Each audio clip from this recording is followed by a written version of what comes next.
Hi guys! So ayun na nga, we arrive here sa Poblacion Dingalan ng 5:50 AM. So almost 6 AM na. Bago kami tumuloy sa feeder fort, pinag-breakfast muna nila kami dito. And syempre, on expenses mo to. 6 hours yung naging biyahe namin from Cavite since pick up kami doon ng 12:30. And free time lang muna saglit bago bumalik sa kanya-kanyang mga van. Dito pa lang sa baba tanaw na yung kagandahan ng bundok and medyo malamig na rin. Happy birthday to you! Dahil may hiking tayo, baka meron sa inyo ang may mga sakit na bawal mapagod. Hindi po namin inaalaw yan hanggat maaari na mag-hike. Pero kung gusto talaga, huwag po ilihim sa guide ninyo para alam niya kung sino yung mayat niya kung kumustahin. Okay?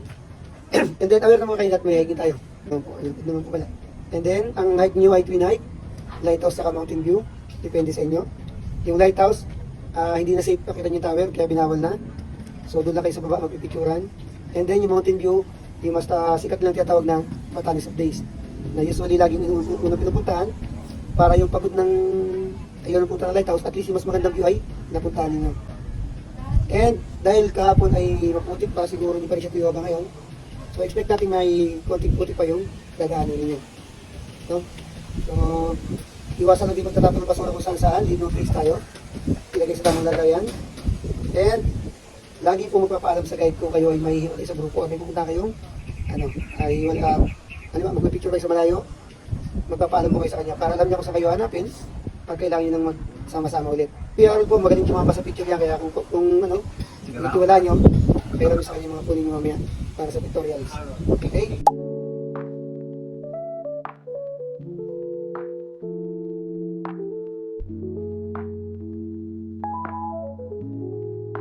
After ng picture taking, kailangan na natin sumakay ng bangka para makatawid tayo dun sa kabila at makapunta tayo sa susunod or sa pangalawa nating destination, which is yung White Beach. Sa pagkakaalala ko, parang 30 minutes din kami inabot sa paglalayag sa dagat. Nasa bandang unahan pa nga kami nito, kaya nababasa talaga kami ng tubig.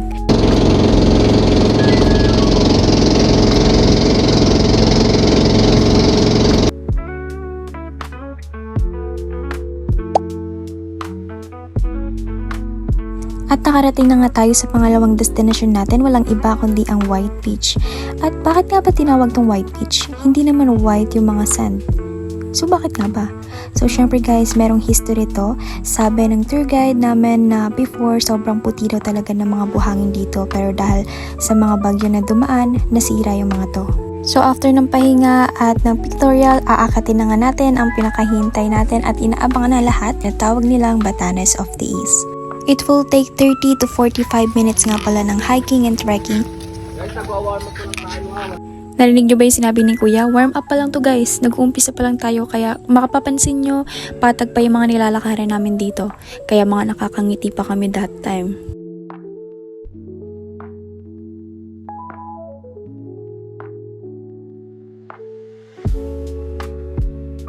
Wala pa kami nito sa 1/4 guys, pero nakakarinig na agad kami nang nagbebenta dun sa taas. May nag-back out na. Buko juice. Pa-lighthouse, 30 minutes to 15 minutes. Dito na baba natin. Ngayon yung mga ayaw na po mag-lighthouse, dito na po ang daan natin, diretso na uli ng cottage, digo na lang ng dagat.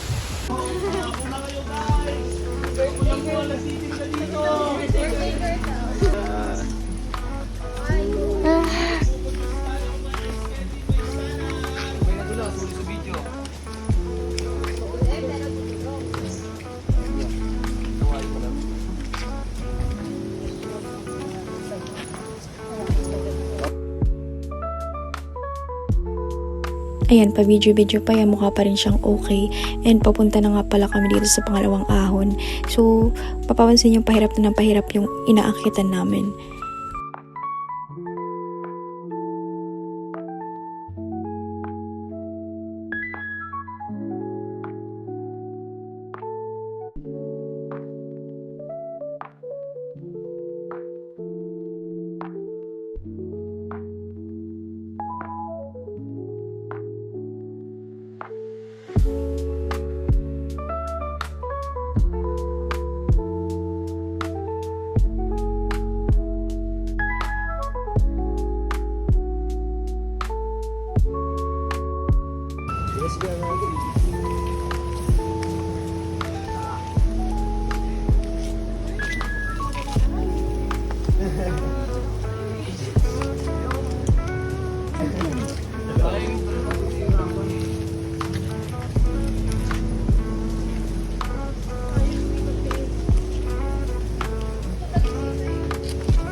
Alam niyo ba guys, kung kailan malapit na kami, doon ako nakaramdam ng pagod.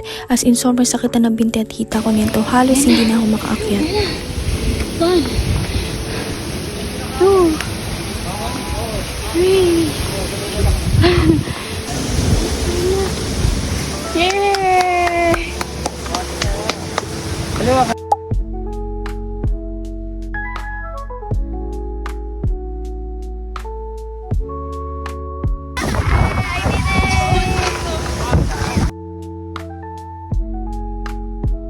Alam nyo ba, napakalakas ng hangin dito sa tuktok. Makikita nyo naman yan sa mga puno and sa mga buhok namin. Talagang hinahangin na malakas. Kaya pag magdi-video or take ka ng pictures, dapat kailangan nakatali yung buhok mo para mas maayos yung kalabasan. Kundi, mapupunta yung buhok mo sa mukha mo. Mapapayat at mataba talagang hinahangin dito. And look at that view. Sobrang ganda in person. Wala akong masabi. After ng 1 hour, ito na nga bumaba na kami. Start na namin ng trekking. Papunta naman doon sa lighthouse.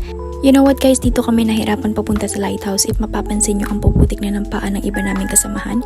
And then yung iba napipigtal na yung mga sandals nila or yung mga tsinelas nila. Kasi nga yung mga dinadaanan namin nito, hindi na madali. Meron ng mapuputik at madudulas, merong pababa at may pataas.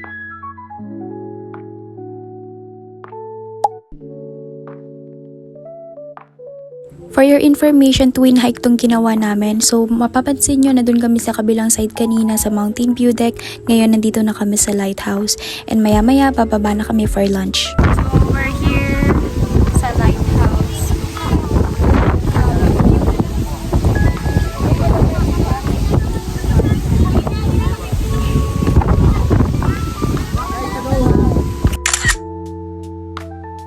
Yung lunch nga pala namin, boodle fight at exactly 12 noon kumain na kami niyan. And fresh na fresh pa yung mga seafoods galing sa dagat. And kasama na yan sa package, all in 1,500, wala na kayong dapat intindihan. At if ever may allergy kayo sa mga seafoods, meron namang kasamang liempo yun. So after kumain, free time na, binigyan kami ni kuya ng oras para kung ano man gagawin namin. Pwede rin kami maligo sa White Beach, pero kami naghanap lang kami ng mga corals dito kasi medyo nagka-high tide that time. Travel back na kami to Feeder Fort, sakay ng bangka para makapunta sa van. Dahil yung next destination natin, walang iba yung bagong attraction nila, yung Dingalan Adventure Park. So, nandito yung giant swing, zipline, yung hanging bridge, at kung ano-ano pa pati yung falls. So, since nandito na rin naman kami, hindi na namin pinalagpas, and itatry namin yung zipline for the first time, kasama yung mama ko. Yung inavail nga pala naming zipline is nagkakahalaga ng 350 pesos, and may access ka na sa spider web and sa hanging bridge. Yung sa giant swing naman, nagkakahalaga siya ng 250 pesos, and ganun din may access ka na sa spider web and the hanging bridge.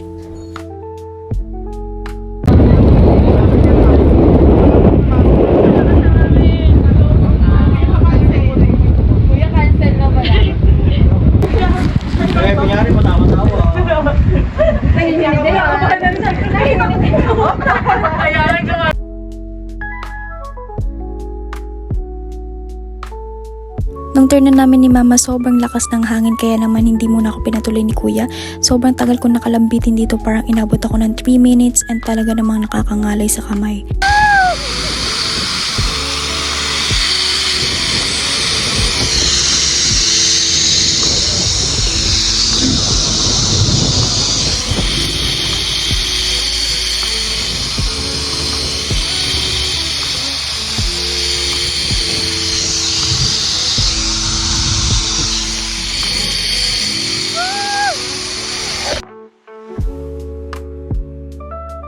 Kung kanina umakyat kami sa taas papuntang zipline, ngayon naman ay bababa ulit kami, papunta naman sa hanging bridge at papunta sa falls.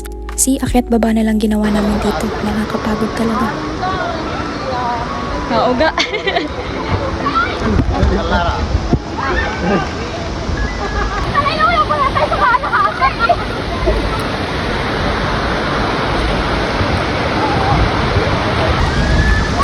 Nangangin.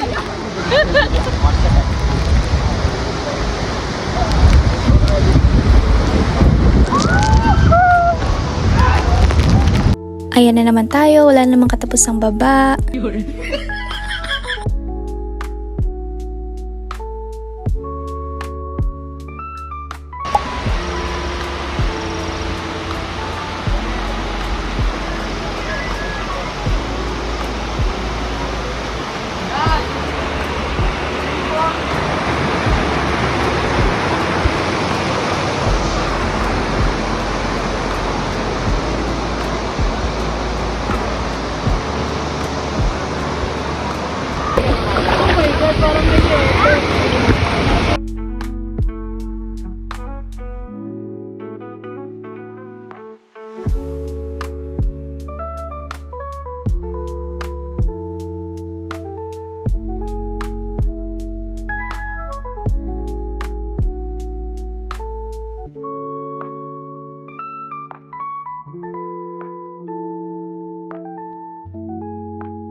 Kahit saan pumunta, naka-video. Ay, vlog!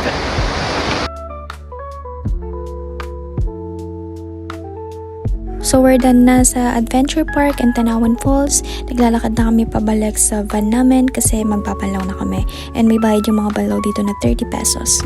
Pero bago kami lumabas dito sa Adventure Park, may mga ilan pa kaming picture spots na madadaanan. Siyempre, hindi natin pa lalampasin yung mga yan. Kailangan natin yung puntahan.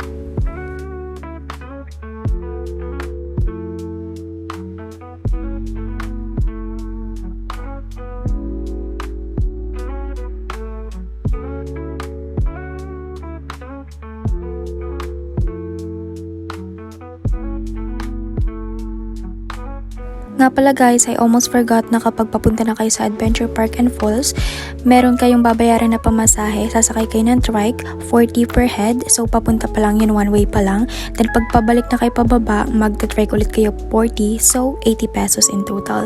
Then magbabanlaw na kami dito sa baba. Lapit na po kayo dyan, baba na po kayo sa van, bili na po kayo ng pasalubong. Egg pie, buko pie, buko dilete.